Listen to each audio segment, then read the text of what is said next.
எடுத்து வாசிப்போமே. எரேமியா புஸ்தகம் 17ஆம் அதிகாரம். கர்த்தர் மேல் நம்பிக்கை வைத்து கர்த்தரையே தன் நம்பிக்கையாய் கொண்டிருக்கிற மனுஷன் பாக்கியவான். கண்களை மூடுவோமா? கர்த்தர் மேல் நம்பிக்கை வைத்து கர்த்தரை தன் நம்பிக்கையாய் கொண்டிருக்கிற மனுஷன் பாக்கியவான். எல்லாரும் கண்களை மூடி ஆண்டவருடைய கரத்துல ஆண்டவர் நம்மோடு பேசுவாரா? ஆண்டவருடைய வார்த்தை நம்ம மத்தியில கடந்து வருவதா? எல்லாரும் கேளுங்க. ஆண்டவர் என்னோடு பேசுங்க, என்னோடு நீங்க பேசுங்க. ஆண்டவர் இந்த வார்த்தை எனக்குள்ள எனக்காக கடந்து வரட்டும். எனக்காக தான் நீங்க பேசணும் ஆண்டவர். என்னுடைய குடும்பத்துக்காக நீங்க பேசுங்க. உங்க வார்த்தையை கேட்க தான் நாங்க வந்திருக்கிறோம். நீங்க பேசுங்க ஆண்டவரே, நீங்க பேசுங்க. மற்றவங்களுக்கு அல்ல, இது எனக்கு ஆண்டவரே. நான் கூர்ந்து கவனிக்கிறோம். என்னை மாட்டுங்க. என் காதுகளை ஆண்டவரே, என்னுடைய இதயத்தை திறந்து ஆண்டவரே அதை கவனிக்கிறோம். என்னை மாட்டுங்க ஆண்டவரே. ஆண்டவரே என்னோடு பேசுங்கன்னு கேட்போம். என்னோடு பேசுங்க, என்னோடு பேசுங்கன்னு சொல்லுவோம். கர்த்தர் நம்மோடு பேசுவாராக. எங்களை கிருபையாய் நேசிக்கிற அன்பின் நல்ல தகப்பனே, இந்த கர்த்தாவே ஆராதனை வேளையில உடைய வார்த்தைக்காய் வந்து இருக்கிறோம். நீர் பேசுங்க, நாங்க கேட்கிறோம். இதுவரைக்கும் பாடினோம், துதித்தோம். தேவனை உங்களை மகிமைப்படுத்தணும் ஆண்டவரே. எல்லா காலத்திலும் நீர் மகிமைப்பட்டதுக்காக ஸ்தோத்திரம். செய்தி மேலில நீர் இறங்கி வந்து எங்களை நீர் தொடுங்க, எங்களை நீங்க ஆசீர்வதிக்க வேண்டும் என்று சொல்லி ஜெபிக்கிறோம். வானத்தின் மன்னாவை ஆண்டவரை எங்களுக்கு அனுப்ப வேண்டும் என்று சொல்லி ஜெபிக்கிறோம். ஆண்டவரை ஒரு நிமிஷம் வார்த்தைக்காய் காத்து இருக்கிறோம். எங்கள் செவிகளை திறந்து என்னுடைய இருதயத்தை திறந்து ஆண்டவர் நமக்காய் காத்து இருக்கிறோம். நீங்க பேசுங்கப்பா, நாங்க கேட்கிறோம். இந்த வார்த்தை எங்களுக்காக எடுத்துக்கொள்கிறோம். இந்த வார்த்தைக்காய் நன்றி.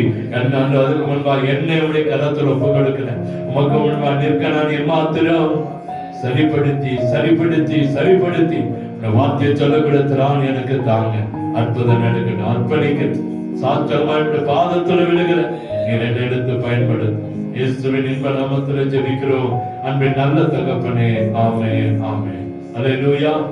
கர்த்தர் நல்லவர், கர்த்தர் நல்லவர். இம்மட்டும் நடத்தி வந்த தேவன் கர்த்தர் நல்லவர், கர்த்தர் நல்லவர். எரேமியா புஸ்தகத்துல நம்பிக்கை குறித்து பார்க்கிறோம். எதை குறித்து? நம்பிக்கை. சில மனுஷ மேல இருக்கிற நம்பிக்கை எப்படி, தேவன் மேல இருக்கிற நம்பிக்கை எப்படி? ஒரு ஊர்ல ஒரு அம்மாவும் ஒரு பொண்ணு, 4 வயசு பொண்ணு இருந்தாங்க. அந்த அம்மா ஒரு வீடோ, அந்த ஊர்ல அவங்க ரொம்ப நாளா வசிக்கிறாங்க. திடீர்னு ஒரு நாள் சாப்பிட்டு படுக்கலான்னு போது கரண்ட் கட் ஆயிடுச்சு. அந்த ஏரியாவே ஃபுல்லா இருள், ரொம்ப இருட்டா இருக்கு. அந்த அம்மாவுக்கு கொஞ்சம் இருளுன்னா பயம். ஆனா 4 வயசு பிள்ளை, அந்த பொண்ணு பயந்துருமா அப்படின்ட்டு அதை வெளி காட்டிக்காம அப்படியே போய் பெட்ரூம் போய் படுத்துடலாம் அப்படின்னு சொல்லி போய் படுக்க போறாங்க. படுக்க போனா படுத்துட்டாங்க. படுத்தா ஜன்னல்ல இருந்து ஒரு வெளிச்சம் வருது. அப்படியே அந்த பொண்ணு பார்த்துட்டு, அம்மா நிலவு நல்ல வெளிச்சமா இருக்கு. இந்த நிலவோட வெளிச்சம் அந்த ஜன்னல் வெளியே என்ன செய்து வருது. அந்த பொண்ணு அதை பார்த்தார. சின்ன வயசு தான். ஆனா அந்த பொண்ணு அதை பார்த்துட்டு கேட்கிறம்மா, இது கடவுளுடைய விளக்கா அப்படின்னு கேட்கிறேன். இது கடவுளுடைய விளக்கு. ஊரே இருட்டாக்குது, ஆனா கடவுள் மாத்திரம் வெளிச்சத்தை கொடுத்திருக்காரு. அப்போ ஆமாமா, இது கடவுள் கொடுத்த ஒரு விளக்கு. நைட்ல நமக்கு இது ஒரு வெளிச்சமா இருக்கும். ஆதி நாட்கள்ல பகலை ஆள சூரியனை, இரவில் ஆள சந்திரனையும் நட்சத்திரங்களையும் ஆண்டவர் நமக்கு கொடுத்திருக்கிறாருமா அப்படின்னு சொல்லிட்டு நம்ம சொல்றோம். அப்ப அந்த பொண்ணு கேட்டாலும், அப்போ கொஞ்ச நேரத்துல ஆண்டவர் அந்த விளக்கு அணைச்சிட்டு படுத்துருவாரா, அவரும் விளக்கு அணைச்சிட்டு தூங்கிடுவாராமா அப்படின்னு கேட்டான். அப்ப அந்த அம்மா சொன்னாங்களா, இல்லம்மா, ஆண்டவர் அவருடைய விளக்கு அணையவே அணையாது. அவர் நம்மளை பார்த்துட்டே இருக்கிறாரு. அவரு தூங்குறதும் இல்ல, விளக்கு என்ன செய்யல, உறங்குறது இல்ல, அவர் தூங்குறதும் இல்ல. அவர் எப்போதும் நம்மளையே பார்த்துட்டு இருப்பாரு. அந்த வெளிச்சம் நமக்கு கிடைச்சிட்டே இருக்கு. அப்படியாமா, நான் நினைச்சேன் கடவுளும் கொஞ்ச நேரத்துல லைட் ஆஃப் பண்ணிட்டு தூங்கிடுவார் போல. அப்ப ஃபுல்லா இருட்டாயிரும், ஃபுல்லா என்ன செஞ்சிடும், இருட்டாயிரும் நினைச்சேன். அப்போ பரவாயில்ல, இந்த வெளிச்சத்திலேயே நம்ம தூங்கிடலாம் வாமான்னு சொல்லி கையை பிடிச்சு தூங்கிருச்சோம். அந்த பொண்ணுக்கு ஒரு நம்பிக்கை என்னன்னா, இந்த விளக்கு அணையாது. இந்த விளக்கு உலகத்தில் இருக்கிற விளக்கு அணைஞ்சாலும் ஆண்டோடைய வெளிச்சம் என்ன செய்யாது, அணையாது. ஒரு சின்ன பிள்ளைக்கு, ஒரு 4 வயசு பிள்ளைக்கு ஒரு நம்பிக்கை இருக்கு. நீங்களும் நான் ஆண்டோட பிள்ளைங்க. ஆண்டவர் நம்மளை இருள விட மாட்டார். அவர் நம்பினா ஆண்டவர் நமக்கு ஒரு பெரிய வெளிச்சத்தை கொடுப்பார். அதுதான் ஆண்டோட வாக்குத்தத்தம். கர்த்தர் மேல் நம்பிக்கை வைத்து கர்த்தரையே தன் நம்பிக்கை கொண்டிருக்கிற மனுஷன் பாக்கியவான். அவருடைய வெளுக்கு, அவருடைய வெளிச்சம் ஒருபோதும் நம்மளை விட்டு எடுக்காது. ஒரு சின்ன குழந்தைக்கு, அந்த குழந்தைக்கு ஒரு தைரியம், அப்ப நம்ம பயப்பட வேண்டாமா?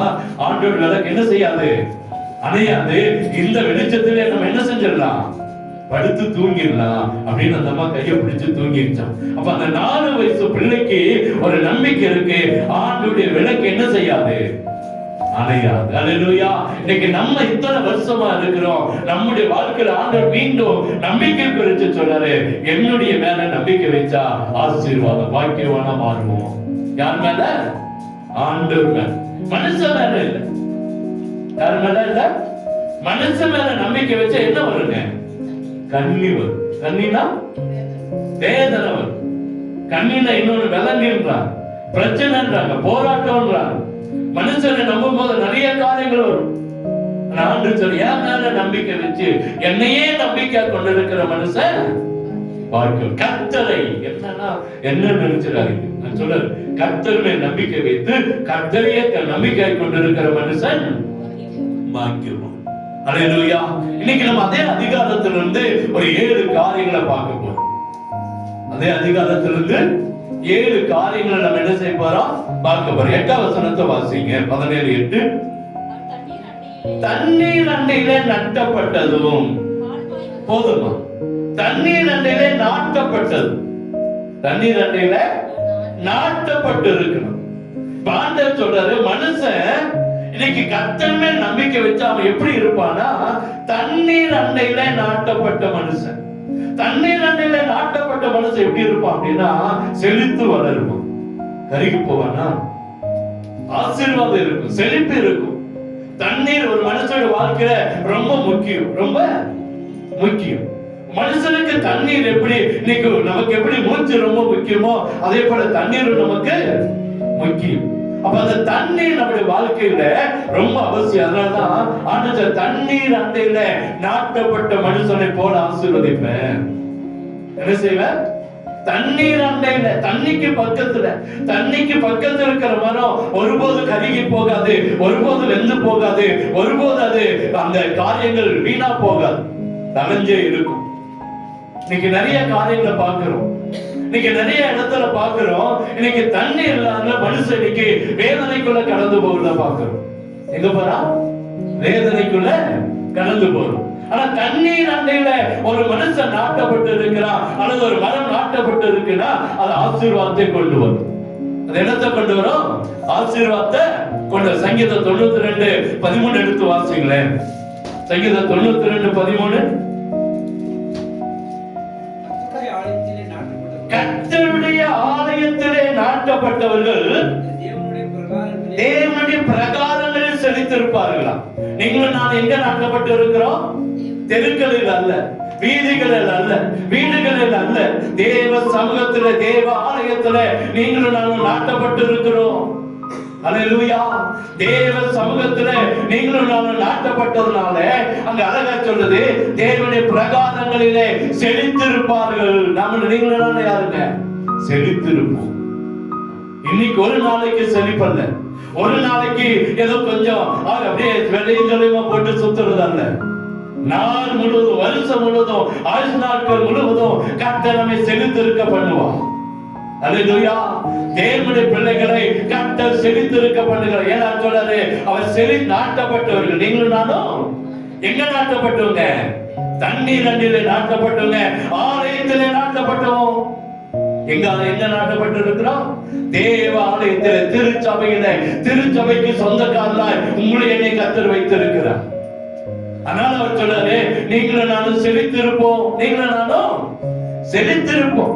எரேமியா 1:10 எடுத்து வாசிங்களேன். இப்ப வாசித்த அதே பகுதியில் எரேமியா 1:10.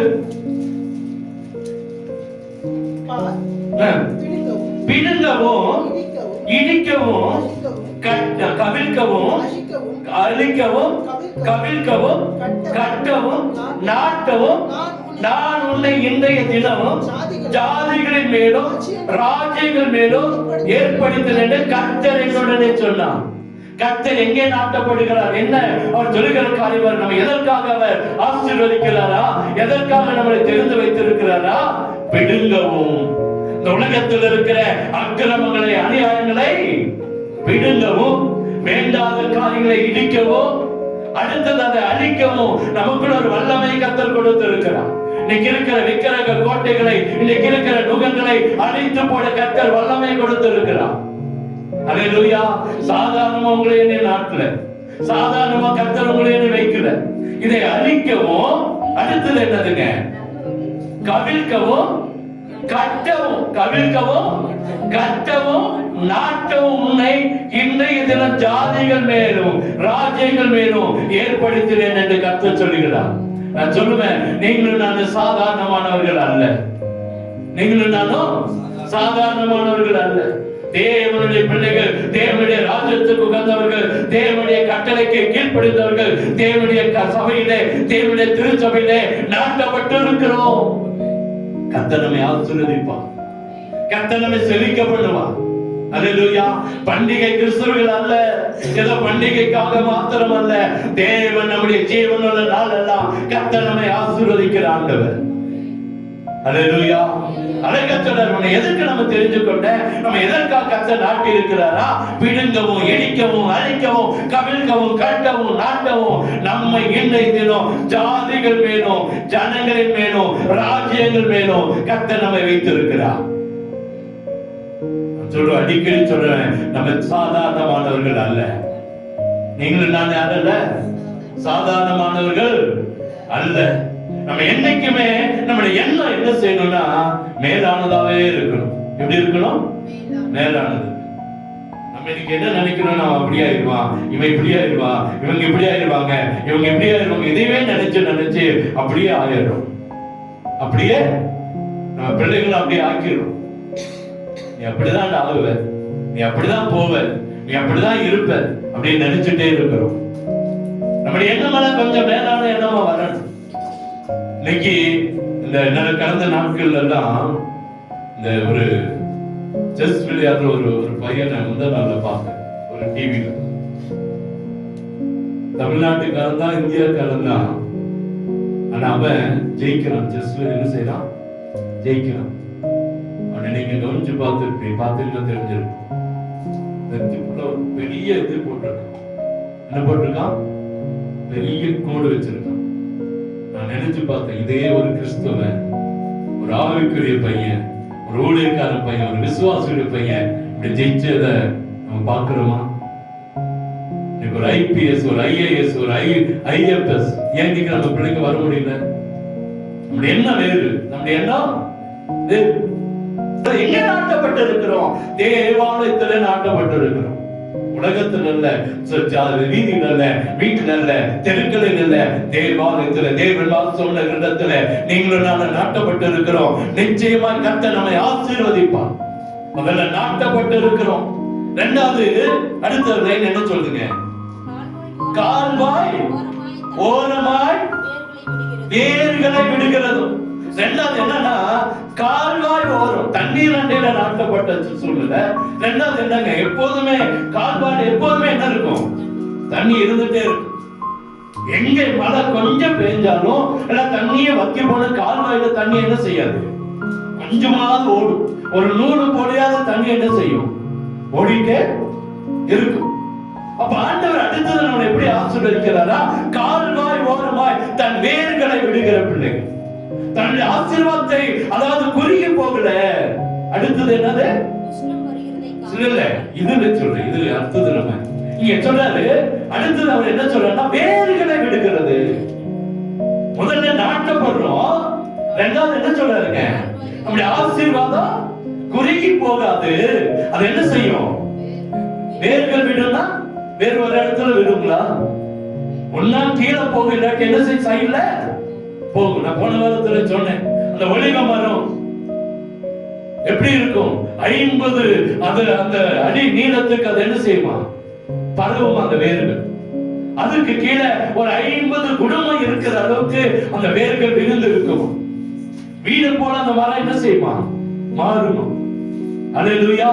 அப்ப இங்க சொல்றாரு, வேர்கள் விடுகிற வாழ்க்கை, நம்ம ஆசீர்வதிக்கப்படுகிற வாழ்க்கை குறுகி போகல.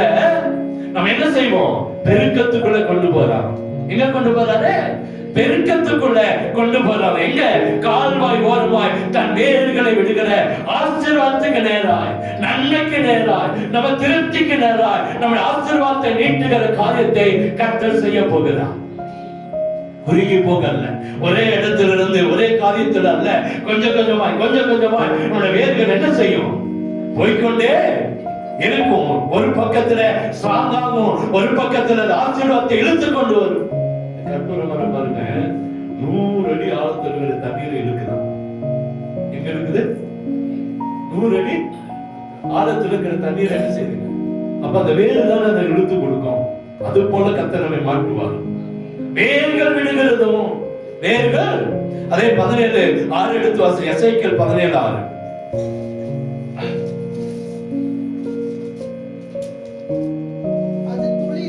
அது துளிர்த்து படர்ந்து தாழ்ந்த அடிமரமுள்ள திராட்சை செடியாயிற்று. என்னதுங்க? தாழ்ந்த அடிமரமுள்ள திராட்சை செடியாயிற்று. அது துளிர்த்து படர்ந்து தாழ்ந்த அடிமரமுள்ள திராட்சை செடி ஆயிற்று. அதன் கொடிகள் கழுகுக்கு நேராகவும் அதன் வேர்கள் அதன் கீழாகவும் இருந்தன. இவ்விதமாய் அது திராட்சை செடியாகி கிளைகளை வீசி கொப்புகளை விட்டது. அல்லேலூயா. அப்ப இந்த வேர்கள் என்ன செய்யுதுன்னா, அங்கே சொல்லுது அதன் கீழாகவும் இருந்தன. இவ்வளவாய் அது திராட்சை செடியாகி கிளைகளை வீசி கொப்புகளை என்ன செய்தது? விட்டது. வேறு சரியா இருந்தா ஆசீர்வாதம் தலைக்கும். எந்த செடியும் நம்ம போடுற விவசாயம் ஆகட்டும், மழை வைங்க, முதல்ல அந்த வேறு சரியா இருந்தா 10 வருஷம் ஆனாலும் முளைக்கும். 10 வருஷம் ஆனாலும் முளைக்கும். பாருங்க, இந்த கப்பர் மரத்துக்கெல்லாம் மருந்து அடிச்சு விட்டாங்க. என்ன அடிச்சு விட்டாங்க? காஞ்சு போகணும், அதை வெட்டணும்னு வெட்டான். நீங்க போய் பாருங்க, மேல காஞ்சிச்சு, சைடுல தலைய ஆரம்பிச்சிருச்சு. என்ன செய்யுது? ஏன் சொல்லுங்க? வேறு ஸ்ட்ராங்கா இருக்கு. வேறு ஸ்ட்ராங்கா இருக்கு. அப்ப கர்த்தர் நம்மை பரவ செய்கிறார். கர்த்தர் நம்மை ஆசீர்வதிக்கிற ஆண்டவர். கர்த்தர் நம்மை, அதை நீதிமொழிகள் 12:12 வாசிங்க.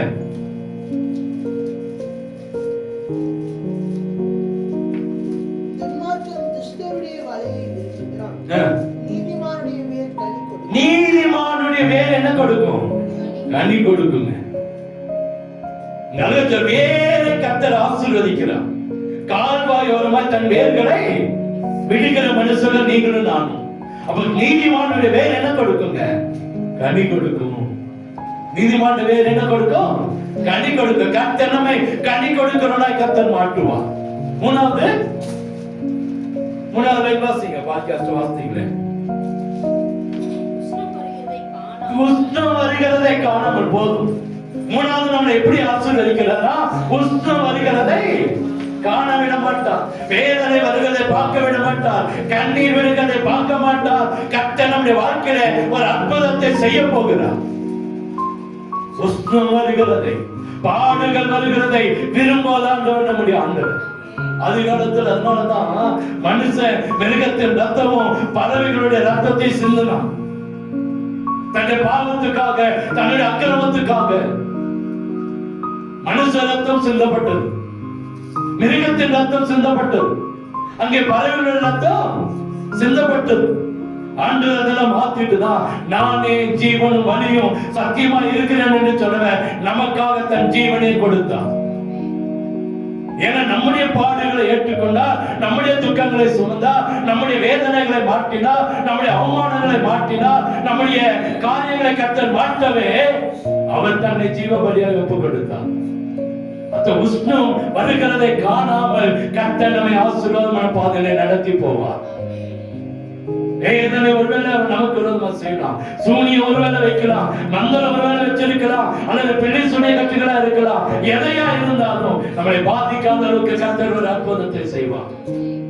அல்லேலூயா, அல்லேலூயா. கர்த்தர் நல்லவர், கர்த்தர் நல்லவர். இன்னைக்கு அநேக நேரத்துல கர்த்தர் உஷ்ணம் வருகிறதை காணாமல் நம்மை கர்த்தர் கரை சேர்க்கிற ஆண்டவர். பாருங்க, பார்வோன் ஒரு பெரிய சேனை கூட்டிட்டு வந்தான். 600 ரதங்கள், 900 இறப்பு இருப்பு அந்த ரதங்கள் எல்லாத்தையும் எடுத்துட்டு வந்தான். அவன் நினைச்சா இவங்களை அந்த தண்ணீரை கொலை செய்தலாம், இந்த தண்ணீரை அவங்களை சிறைப்பிடித்து கொண்டு போய்தான் நினைச்சான். அதை கர்த்தர் கைவிடவே இல்லை, ஜனங்களை கைவிடவே இல்லை. பார்வோனை அடித்து போட்டா, ஜனங்களை காப்பாற்றினான். உஷ்ணம் வருகிறது, அவனுக்கு அது பாடா இருக்கும், நமக்கு அது ஆசீர்வாதமா கர்த்தர் மாட்டுவார். அல்லேலூயா. காணாமல் பிரச்சனைகள் காணாமல் போகும், பிரச்சனைகள் காணாமல். யோவான் 8:10 எடுத்து வாசிக்கிறேன்.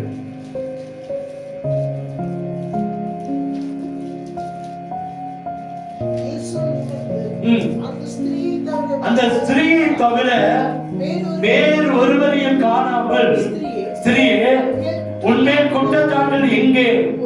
ஒருவனாக உன்னை ஆக்கினைக்குள்ளாக தீர்க்கவில்லையா என்றார். ஆண்டவர் ஒரு விபச்சார ஸ்திரீயை கூட்டிட்டு வந்தார். ஆண்டவரே, விபச்சாரத்துல கையும் களமா பிடிச்சிட்டோம், இவளுக்கு நீங்க என்ன தண்டனை கொடுக்க போறீங்க? அவங்க நினைச்சாங்க ஆண்டவர் ஏதோ ஒரு தண்டனை கொடுப்பாரு. ஆண்டவரை குற்றப்படுத்தணும்னா அந்த ஸ்திரியை கொலை செய்யணும். 2 நோக்கத்தோடு வராங்க. ஆண்டவர் அன்னைக்கு இருந்த காரியம் என்ன? கல்லெறிந்து கொல்லணும், கல்லெறிந்து கொல்லணும். அப்போ கல்லெறிஞ்சு கொல்லுன்னு சொல்லிட்டா என்ன? ஆண்டவரை நீங்களே ஒரு கடவுள்னு சொல்றீங்க, நீங்களே ஒரு பிள்ளைய கல்லெறிஞ்சு கொல்ல காரணமாயிட்டீங்கன்னு சொல்லி அவருக்கு விரோதமா எழும்பவும், இந்த சகோதரிக்கு விரோதமா எழும்பவும் திட்டம் தீட்டி வரான். பரி செய்யணும், சரி செய்யணும். ஆண்டவருக்கு எல்லாம் தெரியும். ஆண்டவருக்கு எல்லாம் நம்முடைய வேஷம், நம்முடைய வாய்மானம், நம்முடைய காரியங்களால ஒருவேளை மனுஷனுக்கு தெரியாம போயிடலாம். இன்னைக்கு உலகத்தில் இருக்கிற மனுஷனுடைய வாய்மானம், மனுஷனுடைய வேஷமான பேச்சு, ஆசையா பேசுறது, அன்பா பேசுறதெல்லாம் மனுஷனை ஏற்றுக்கொள்ளலாம். ஆண்டவருக்கு தெரியும் இது மாய்மானம், இது உண்மை இல்லை, இது பரிசுத்தத்தை ஆண்டவர் கண்டுபிடிச்சிருவார். ஆண்டவர் கண்டுபிடிச்சிருவார். அங்கே நடந்த சம்பவம் தான் சொன்னார். நீ பாவம் செய்யலன்னா கல்லெடுத்து மேல போடு.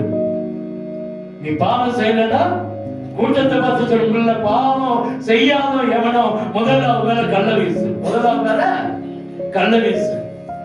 தலையில அவர் தன்னுடைய திட்டத்தை எழுதி கொண்டிருக்கிறார், தன்னுடைய சித்தத்தை பார்த்து கொண்டிருக்கிறார். எல்லாம் நினைக்கிறாங்க ஏதோ வரைகிறார், ஏதோ காரியம் இல்ல. அவருடைய திட்டம் அங்கே நடந்து கொண்டிருக்கிறது, அவருடைய சித்தம் அங்கே நடந்து கொண்டிருக்கிறது, அதை அவர் பார்த்து கொண்டிருக்கிறார். கொஞ்ச நேரம் கழிச்சு திரும்பி பார்க்கிறார், ஒருத்தனை காணும். குற்றம் சாட்டினோம் ஒருத்தனும் அங்க இல்ல. அதான் கேட்கிறாரு, ஒருவனை காணல. நம்ம மேல குற்றம் சாட்டுகிறவன் ஒருவனை காணாமல் போக கர்த்தரால முடியும். நம்ம பரிசுத்தமா இருந்தா, நீங்களும் நான் உண்மையா இருந்தா, நீங்களும் நான் உத்தமமா இருந்தா, நம்ம மேல குற்றம் சாட்டினவன் ஒருவனும் உலகத்துல இந்த தேசத்துல இல்லாதபடிக்கு கர்த்தர் மாட்டி போடுவா. அல்லேலூயா. அதுக்கு நீங்களும் நான் உண்மையா இருக்கணும். இந்த ஸ்திரீ அங்க பரிதாபமா நிக்கிறா. அந்த நடந்த ஒருத்தனையும் காணோம். அல்லேலூயா. உஷ்ணம், ஒருவேளை உஷ்ணம் வருகிறத அங்க பார்க்க விட்டு என்ன நடந்திருக்கும்? இந்த வார்த்தை, இந்த செய்தி, இந்த சம்பவம் பைபிள்ல வேதாகமத்துல போடப்பட்டு இருக்காது. அல்லேலூயா. ஆண்டவர் நம்முடைய வாழ்க்கையில வேதனை வருது, அது மத்தவனுக்கு முன்பா நீங்களும் நான் வெட்கப்பட்டு போறத கர்த்தர் விடவே மாட்டார், விடவே மாட்டார். அல்லேலூயா. மத்தவனுக்கு முன்பா கூனி குருவி போக கர்த்தர் விட மாட்டார். நான் உண்மையுள்ளா இருந்தா கர்த்தர் அங்கே ஒரு அற்புதத்தை கர்த்தர் செய்வார். அல்லேலூயா. 4வது தொடர்ந்து வாசிக்கிறேன். இலை பச்சையா இருக்கிறது. 4 போதுமா? 4வது என்னது? இலை பச்சையா இருக்கும். எப்போதுமே நம்முடைய வாழ்க்கையில சோர்வு இல்ல, வேதனை இல்ல, கண்ணீர் இல்ல, கவலை இல்ல.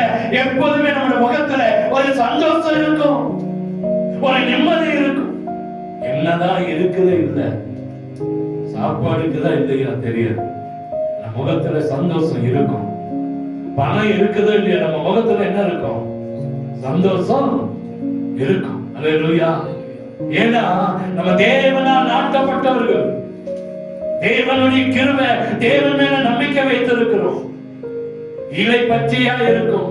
இல்ல நமக்கு துரோகம் செய்யட்டும், வேதனை இருக்கட்டும், கண்ணீர் இருக்கட்டும், நம்முடைய பச்சைய, நம்முடைய ஆசீர்வாதத்தை ஒருவனும் எடுத்துக்கொள்ள முடியாது.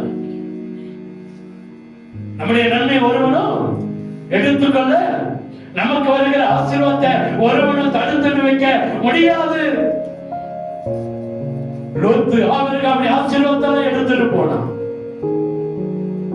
எளிமையா நிக்கிற ஆபிரகாம், காரிகள் அவனை சூழ்ந்து கொண்டது. வேதம் சொல்லுது, பலி எடுக்கல, வேதனையா நிக்கிறான்.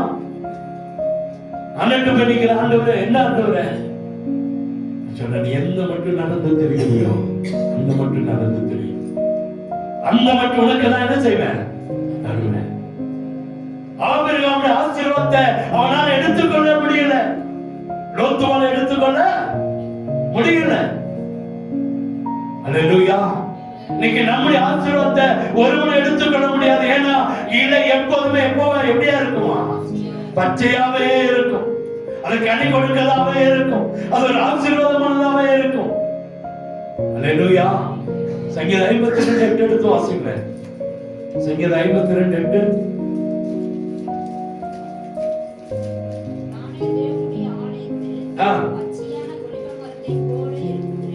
பச்சையான ஒலிவ மரத்தை போல இருக்கிற சங்கீதக்காரன் தாவீது சொல்ற, நானும் தேவனுடைய ஆலயத்தில் எப்படி இருக்கிறேன், பச்சையான ஒலிவ மரம், ஆசீர்வாதமான ஒலிவ மரம். நீங்க சொல்லணும், நான் சொல்லுவேன், மத்தவங்க சொல்லணும், நான் யாருடைய பிள்ளை, தேவனுடைய பிள்ளை. எனக்கு ஒரு காரியம் செய்ய முடியாது. எனக்கு சூழ்நிலை இல்லை, எனக்கு மந்திரம் இல்லை, எனக்கு காரியங்கள் இல்லை. அல்லேலூயா. நீங்களும் நான் யாருடைய சமத்துல நாட்டப்பட்டவங்க, தேவனுடைய ஆலயத்துல. தேவனுடைய ஆலயத்துல பச்சையான ஒலிவ மரம். யார் மேல நம்பிக்கை வச்சதுனால, கர்த்தர் மேல நம்பிக்கை வச்சவங்க தான் இந்த ஆசீர்வாதத்தை பார்த்துட்டு இருக்கிறோம். மனுஷ மேல நம்பிக்கை வச்சதுக்கு இல்ல, தேவன் மேல நம்பிக்கை வச்சு கர்த்தரே தன் நம்பிக்கை கொண்டிருக்கிற மனுஷன் பச்சையா இருப்பான், ஆசீர்வாதமா இருப்பாங்க. அஞ்சாவது, மழை தாட்சியான வருஷத்திலும், மழையே இல்லாட்டி சரி, ஆசீர்வாதமே இல்லாட்டி சரி, பணமே இல்லாட்டி சரி, கர்த்தர் நம்மை ஆசீர்வதிப்பார். கர்த்தர் நம்மை ஆசீர்வதிப்பார். அல்லேலூயா. மழை தாட்சியான அப்படின்னா என்ன, மழையே இல்லைன்னாலும் கர்த்தரால நம்மளை ஆசீர்வதிக்கப்பட முடியும். ஒண்ணுமே இல்லைன்னாலும் கர்த்தர் நம்மை ஆசீர்வதிக்க முடியும். 10 ரூபாய் பாக்கெட்ல இல்ல, கர்த்தர் நம்மை ஆசீர்வதிக்க முடியும், ஆசீர்வதிக்க முடியும். அல்லேலூயா. அவரால் செய்ய முடியாத காரியம் ஒண்ணுமே இல்லை. சொன்னாரு, எந்த நேரத்துல நம்மளை ஆசீர்வதிக்க முடியும், அதான் அதோட அர்த்தம். எந்த நேரத்திலும் இருந்தாலும் இல்லாட்டாலும், நம்மளை கைவிட்டாலும் கைவிடலானாலும், நமக்கு விதமா கூட்டம் எழுமனாலும் எழுமாட்டியும் கர்த்தர் நம்மை ஆசீர்வதிப்பார். கர்த்தர் நம்மை உபாகமம் 8:9 எடுத்து வாசிங்களேன். உபாகமம் 8:9.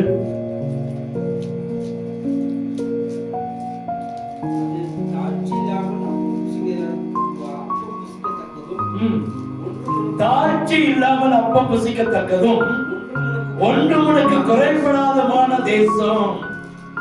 அது கல்லுகள் இரும்பாய் இருக்கிறதும் செம்புகள் வெட்டி எடுக்கத்தக்கதாக மலைகள் உள்ளதான தேசம். கீழே ஐயா, நீ புசித்து திருப்தி அடைந்திருக்கும் போது தேவனாய் கர்த்தரை நினைவு கொண்டார்.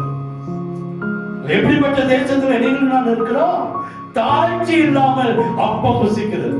தாழ்ச்சி இல்லாம எப்படின்னா என்னங்க, பட்டினி இல்லாம, வேதனை இல்லாம, கண்ணீர் இல்லாம அப்பம் புசிக்கல கர்த்தரை மாட்டி வரும்.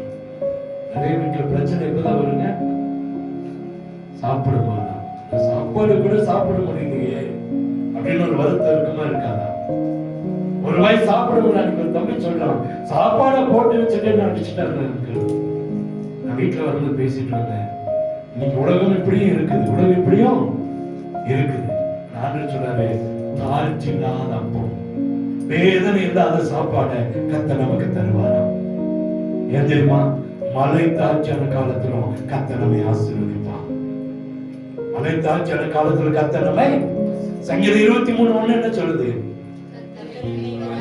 நான் என்ன செய்ய மாட்டேன், தாழ்ச்சி அடைய மாட்டேன். கர்த்தர் நம்முடைய மேய்ப்பர். 1 ராஜாக்கள் 17:14 சொல்லப்படுகிற ஒரு வசனம் எடுத்து வாசிக்கிறேன்.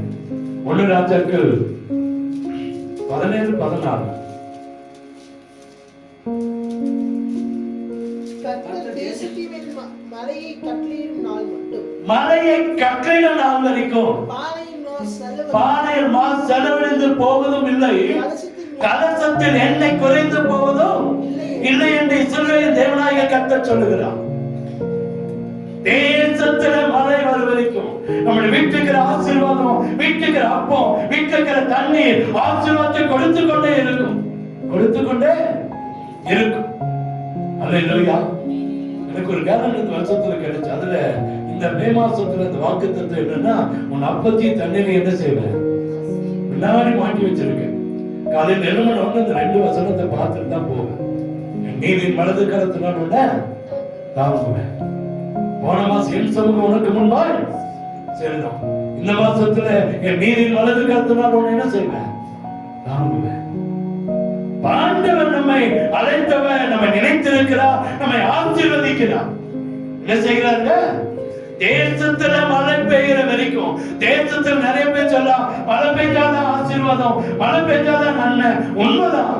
ஆனா மழையே பெய்யாமதாலும் கர்த்தர் உங்களை ஆசீர்வதிப்பார். நீங்க சொன்னாங்க மழை வரல மழை வரல, ஆனா 1ஆம் தேதி ஆண்டு விழா செஞ்சு அடுத்த நிமிஷமே கர்த்தர் மழையை கட்டளையிட்டார். கட்டளையிட்டாரா இல்லையா? பெரிய அற்புதத்தை கர்த்தர் செய்கிறார். நானும் இது வரைக்கும் பார்த்துட்டேன். மே தினம் கொண்டாடி ஒரு சில மணி நேரங்கள்லயே அந்த நம்ம சபையில ஆண்டு விழா கொண்டாடின அந்த நாள் நிச்சயமா மழை பெய்யும். நம்ம ஜபத்தை கர்த்தர் கேட்பான். நான் பிரபு பயந்து தம்பி போச்சு கொஞ்சம் வெயிட் பண்ணி போப்பா, நம்ம வீட்டுல வெயிட் பண்ணி போ, மலையில மாட்டிடாத. ஆண்டவர் நம்முடைய ஜபத்தை கேட்கிற ஆண்டவர். அல்லேலூயா. ஆனா இங்க சொல்ற மழை இல்லாம இருந்தாலும் கர்த்தர் நம்மை ஆசீர்வதிப்பார், கர்த்தர் நம்மை ஆசீர்வதிப்பார். அதாவது வருத்தமின்றி, அடுத்தது என்னது? வருத்தமின்றி ஆசீர்வாதத்தை கொடுக்கிறவர், வருத்தத்தோட அல்ல. நிறைய பேர் பாருங்க, நிறைய பேர் கொடுக்கிறது எப்படி கொடுப்பாங்க? எப்படி கொடுக்குறாங்க? ஏதோ போனா போயிட்டு போகுது அப்படின்னு கொடுக்குற ஆட்கள் இருக்கிறான். இதுதானே? அல்லேலூயா, அல்லேலூயா. ஆண்டவர் நம்முடைய வாழ்க்கையில பெரிய காரியங்கள் செய்கிறவர், பெரிய காரியங்களை செய்கிறவர். நம்ம நிறைய நேரத்துல ஆசீர்வாதமாய் கொடுக்கிறது இல்லை. ஆசீர்வாதமாய் நமக்கு நல்லா தெரியும். ஆசீர்வாதமா கொடுக்கிறாங்களா இல்ல ஆசீர்வாதம் இல்லாம கொடுக்கிறாங்களா நமக்கு தெரிஞ்சு. ஆசீர்வாதமா கொடுக்கிற பணமா இருந்தா அது நம்முடைய வாழ்க்கையில எதையாவது ஒண்ணு செய்யும், எதையாவது ஒண்ணு இல்லாட்டி அது என்னவா முடிஞ்சிடும். ஒரே நல்ல வேற என்னாச்சு அந்த பணம் என்ன செய்யுது? செலவழிந்து போகுது பார்க்கணும். ஆனா ஆண்டவர் கொடுக்கிற ஆசீர்வாதம் எப்படின்னா வருத்தம் வேண்டாம், என்ன இல்லாம சந்தோஷமா தராரு. இந்த ஆசீர்வாதம் எல்லாம் அவரை நம்பி இருக்கிறோம், ஏதோ வந்துட்டா ஏதோ கொடுத்துடலாம் இல்ல, சந்தோஷமா தராரு. அதாவது சந்தோஷமா இருங்க, சந்தோஷமா இருங்க. மறுபடியும் உங்களுக்கு சொல்லுகிறேன், பிலிப்பியர் வாசிக்கிறோம், சந்தோஷமா இருங்க. உலகம் கொடுக்கிற சந்தோஷம் அல்ல, உலகம் கொடுக்கிற சமாதானம் அல்ல, என்னுடைய சமாதானத்தை உங்களுக்கு தரேன், என்னுடைய சமாதானம். அல்லேலூயா. அப்ப ஆண்டவர் கொடுக்கிற சந்தோஷம் வருத்தம் இல்லாம, ஆண்டவர் கொடுக்கிற ஆசீர்வாதம் வருத்தம் இல்லாம, ஆண்டவர் கொடுக்கிற நன்மை வருத்தம் இல்லாம, ஆண்டவர் கொடுக்கிற பணம் வருத்தம் இல்லாம கர்த்தர் கொடுக்கிறாராம். ஆதியாகமம் 41:51 எடுத்து வாசிக்கிறேன். ஆதியாகமம் 41:51.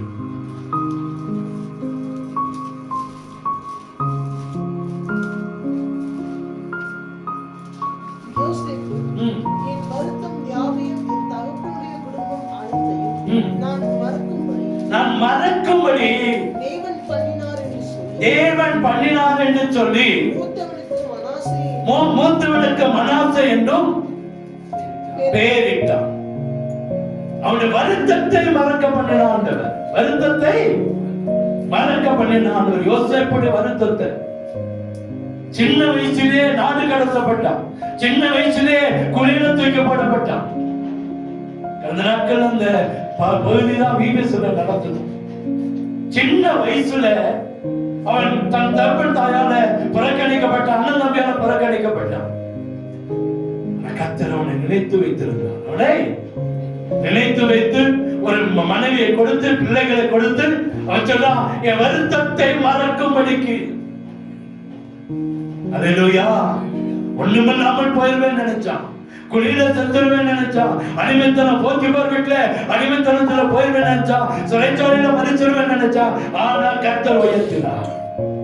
ஆண்டவர் கொடுக்குது வருத்தத்தோட அல்ல, ஆசீர்வாதமா கொடுக்கிறாங்க, ஆசீர்வாதமா கொடுக்கிறாங்க. அல்லேலூயா. வருத்தமின்றி கர்த்தர் நம்மை ஆசீர்வதிக்கிறார். கடைசியாய் வாசிகள் அடுத்து தொடர்ந்து இல்ல 7 அந்த 17:8 கடைசி பகுதி. தப்பாமல் கனி கொடுக்கிறதுமான மரத்தை போல இருப்பான்.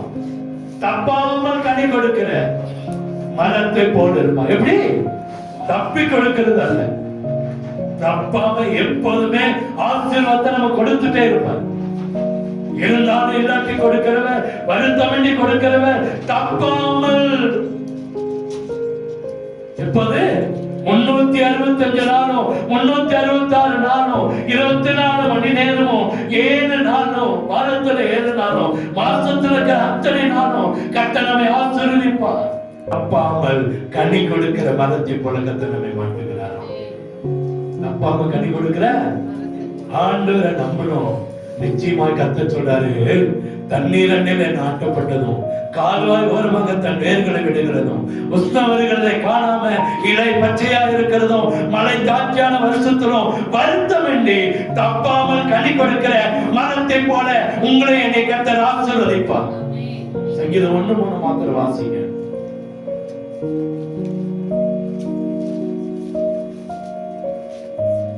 சங்கீதம் 1:3. நீர்க்கால்கள் ஓரமாய் நடப்பட்டு தன் காலத்தில் தன் கனியை தந்து இலையுதலாத இருக்கிற மரத்தை போல இருப்பான். அவன் செய்வதெல்லாம் வாய்க்கும். கர்த்தர் அப்படியாய் ஆசீர்வதிப்பார்.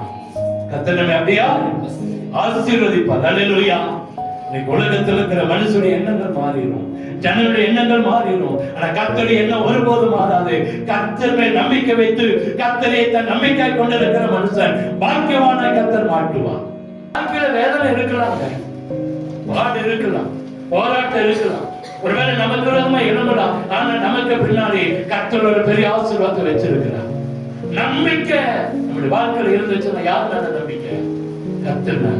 நமக்கு தெரியும், மோசே காலத்துல 12 பேர் எடுத்து 12 பேர் ஒரு தேசத்தை வேவு பார்க்க அனுப்பிச்சு விட்டாரு. போயிட்டு 10 பேரும் சொன்னா அது மோசம். இருக்கிற ஜனங்களா ராட்சதங்க வெட்டிகளை போல நாங்க இருக்கிறோம், அவன் ராட்சதமா இருக்கலாம். 2 பேர் சொன்ன யோசுவாவும் காலேபும் அது நல்ல தேசம். அது என்ன தேசம்? நல்ல தேசம். அதனாலதாங்க யோசுவாவை காலேபை மாத்திரம் கானானுக்குள்ள கர்த்தர் அனுமதித்தார். அந்த 10 பேரை கானானுக்கு வெளியே கொண்டு போட்டார். நீங்களும் நான் யார் மேல நம்பிக்கை வச்சிருக்கிறோம்? வாழ்க்கையில வேதனை, பிரச்சனை, போராட்டம் இருக்கலாம். நமக்கு பின்பாக ஒரு பெரிய ஆசீர்வாதத்தை கர்த்தர் வைத்திருக்கிறார். அதுக்கு நமக்கு பின்னாடி நம்ம மரணத்துக்கு பின்னாடி இல்ல, நம்ம திரும்பி பார்த்தாலே கர்த்தர் ஆசீர்வாதம். யாரை திரும்பி பார்க்கணும்? கர்த்தர். நம்பிக்கை கர்த்தர் மேல வச்சா போதும், நம்பிக்கை ஆண்டவர் மேல வச்சா போதும். கர்த்தர் மேல் நம்பிக்கை வைத்து கர்த்தரை தன் நம்பிக்கை கொண்டிருக்கிற மனுஷன் பாக்கியவான். கண்களை கொள்வோமா? எப்படி ஆசீர்வதிக்கப்படுவோம்? ஒரு 7 காரியத்தை சொல்லி இருக்கிறார். கர்த்தர் அழகா சொல்றாரு, கர்த்தர் மேல் நம்பிக்கை வைத்தவன் பாக்கியவான். கர்த்தரை தன் நம்பிக்கை கொண்டிருக்கிற மனுஷன் பாக்கியவான்.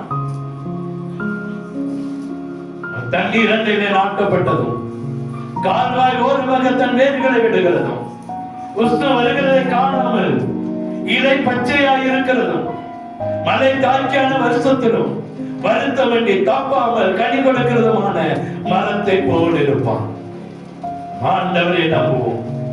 யோசுவாவும் காலேபும் ஆண்டவரை நம்பி சொன்னாங்க, அது நல்ல தேசம், கர்த்தர் எனக்காக வைத்திருக்கிற தேசம், நல்ல தேசம். வாழ்க்கையாகட்டும், குடும்பமா இருக்கட்டும், விவசாயமா இருக்கட்டும், படிப்பா இருக்கட்டும், கர்த்தர் நமக்கு கொடுத்தது நல்ல தேசம். அன்றைய கரத்துல ஒப்பு கொடுப்போம். எங்க நம்பிக்கை உங்க மேல இருக்கிறதப்பா. இந்த வாக்குத்தத்தத்தை நாங்க சுதந்திரத்துக் கொள்கிறோம். இந்த ஆசீர்வாத வார்த்தையை நாங்க சுதந்திரத்துக் கொள்கிறோம். அந்த கானான் தேசத்தை நாங்கள் சுதந்திரித்துக் கொள்கிறோம். 2 பிரிவுல ஒருத்தன் சாணியை பார்த்து எப்படி கஷ்டப்பட்டிருப்பான். அவனுக்கு தெரியும் இதற்கு பின்பாக ஒரு ஆசீர்வாதம். தேவ பிள்ளைகளாக உங்களையும் கர்த்தர் ஆசீர்வாதத்துக்காக அழைச்சிருக்கிறார். இங்க இருக்கிற வரட்டிக்காகவோ பண்ணி தவிட்டு நீங்கவோ கர்த்தர் உங்களை அழைக்கல. அடிக்கடி சொல்லுவேன், இளைய குமாரனுக்கு அங்கே வைக்கப்பட்டது ஒரு பன்னித்தவிடு. ஆண்டவருக்கு தெரியும் அவன் அதற்கு அழைக்கப்பட்டவன் அல்ல. அதற்கு பின்பாய் கொடுத்த கண்ணை கர்த்தர் வைத்திருக்கிறார். கர்த்தர் மேல் நம்பிக்கை வைத்து கர்த்தரை தன் நம்பிக்கை கொண்டிருக்கிற மனுஷன் பாக்கியவான். ஆண்டவர் உங்களை அழைத்தது ஆசீர்வதிக்க, ஆண்டவர் உங்களை நினைத்தது ஆசீர்வதிக்க, இன்னைக்கு தெரிந்து கொண்டது ஆசீர்வதிக்க. நிச்சயமா கர்த்தர் நம்மை ஆசீர்வதிப்பார், பாக்கியவான்களை மாற்றுவார், கர்த்தர் நன்மை செய்வார். எங்களை கிருபையா நேசிக்கிற அன்பின் நல்ல தகப்பனே, இந்த நாளுக்காக நன்றி, ஆராதனைக்காக நன்றி, வார்த்தையை எங்களோடு கூட கொடுத்ததுக்காக நன்றி, வந்திருக்கிற ஜனங்களுக்காக நன்றி, இதை கேட்டுக் கொண்டிருக்கிற ஜனங்களுக்காக நன்றி. வாக்கு தத்தத்தை ஒவ்வொரு மேலும் நிறைவேற்றுங்க, ஒவ்வொரு குடும்பத்திலும் நிறைவேற்று, ஒவ்வொரு ஆண் மேலும் ஒவ்வொரு பெண் மேலும் ஒவ்வொரு வாலிபன் மேலும் ஒவ்வொரு சிறுபிள்ளை மேலும் இந்த வாக்கு தத்தத்தை நிறைவேற்றுங்க. வார்த்தை கிரியை செய்யட்டும். ஆண்டவரே, கர்த்தர் மேல் நம்பிக்கை வைத்து கர்த்தரை தன் நம்பிக்கை கொண்டிருக்கிற மனுஷன் பாக்கியவானாய் மாற்றும்.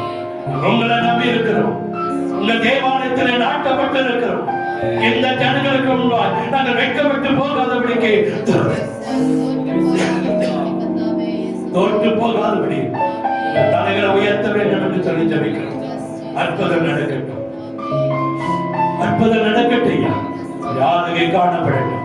வந்திருக்கிறத கேட்டுக்கொண்டிருக்கிற பார்த்து கொண்டிருக்கிற எல்லாருமே கிருபை ஊட்டப்படட்டும்.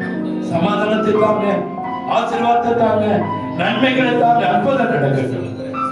வீட்டில் இருக்கிற அப்போ தண்ணீர் வருமானம் பொருளாதாரங்கள் ஆசீர்வதிக்கப்படட்டும். ஒன்றுல குறையாம நிறைவானதை தான் அற்புதம். எங்கள் ஜபங்களை கேட்டு ஒரு பெரிய அற்புதத்தை செய்யுங்க.